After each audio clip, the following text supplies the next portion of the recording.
আসসালামু আলাইকুম। আজকে আমি আপনাদেরকে ঘি বানিয়ে দেখাবো, দুধের স্বর।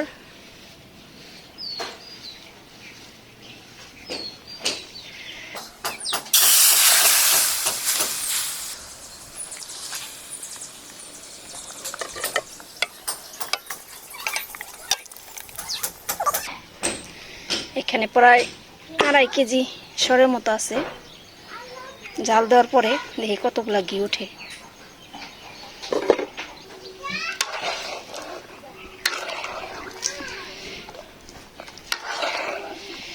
জাল পাড়তে 2-3 ঘন্টা সময় লাগবে।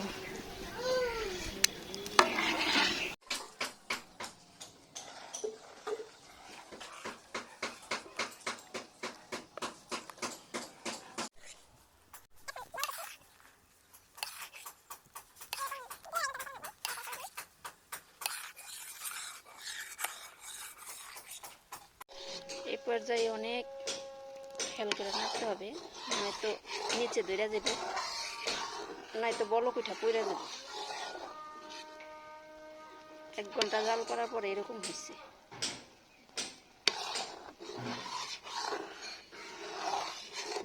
আরো 1 ঘন্টা জাল করানো লাগবে। জাল তো খুব হালকা জালে অনেক দেরি হইব, তাই বেশি করে জাল দিচ্ছি।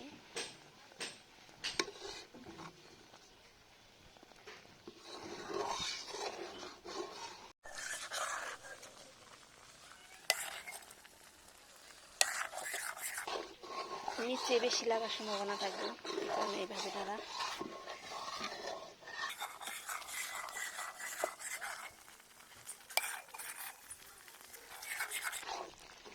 পর্যায়ে এরকম হয়ে গেছে।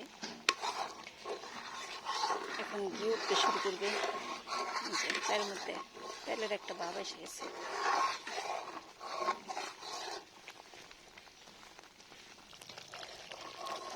দেখেন সাইড দিয়ে ঘি উঠতে শুরু করছে।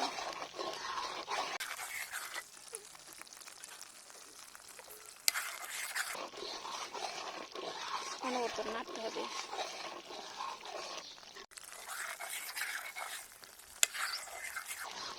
আস্তে আস্তে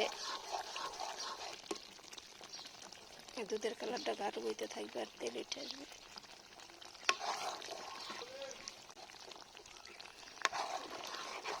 আমার মেয়ে বলতেছে গ্রানে থাকতে পারতেছি না।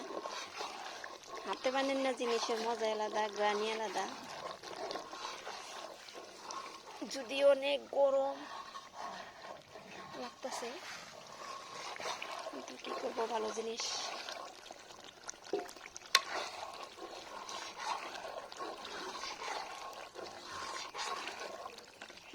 খেতে হলে তো একটু কষ্ট করাই লাগবে।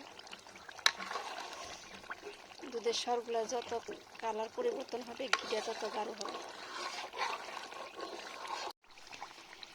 এই পর্যায়ে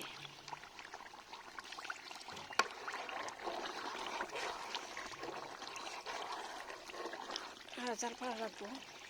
এখন আর এত ধরবো না, কিছুক্ষণ পর নাড়া দিলে চলবো।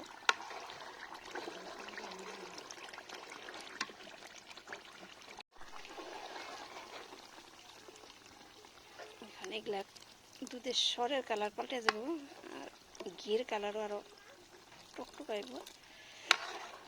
আর জাল দিতে হবে না, এখন চুলার জাল উঠে রাখবো। এই তাপেই সুন্দর ঘি হয়ে যাবে।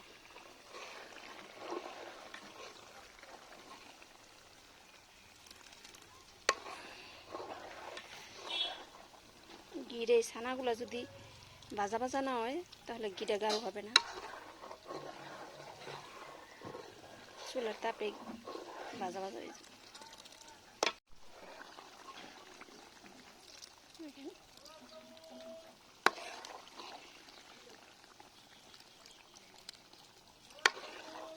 ঘির কালারটা গাঢ় হয়ে আসতেছে,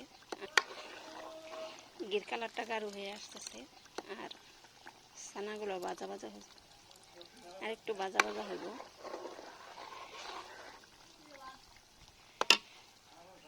এখন চুলার তাপেই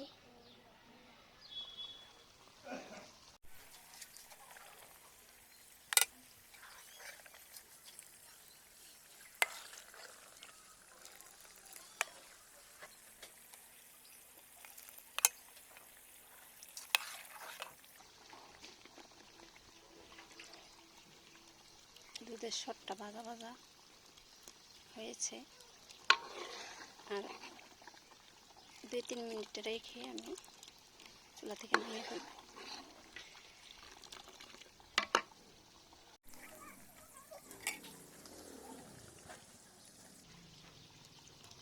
এখন একবারে ভাজা ভাজা হয়ে গেছে।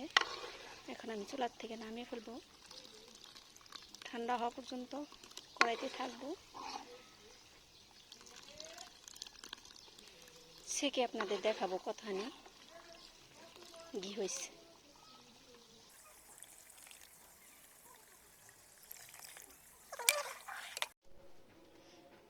ঘি বানানো শেষ।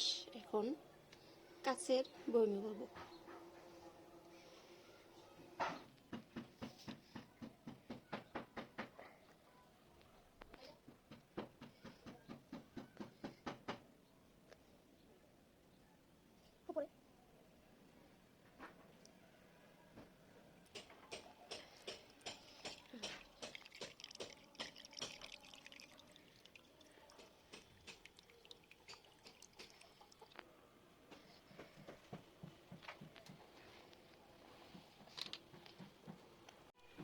দুধের শরটা এরকম ভাজা ভাজা হয়ে গেছে, ঝরঝরা। এরকম ভাজা ভাজা হইলে এই ঘিটা ফ্রিজ ছাড়াই 1 বছর পর্যন্ত থাকবো, কোনো সমস্যা হইব না। আর যদি ভাজা কম হয় তাহলে ওইটা এত গ্রান করে না, বেশি দিন থাকে না।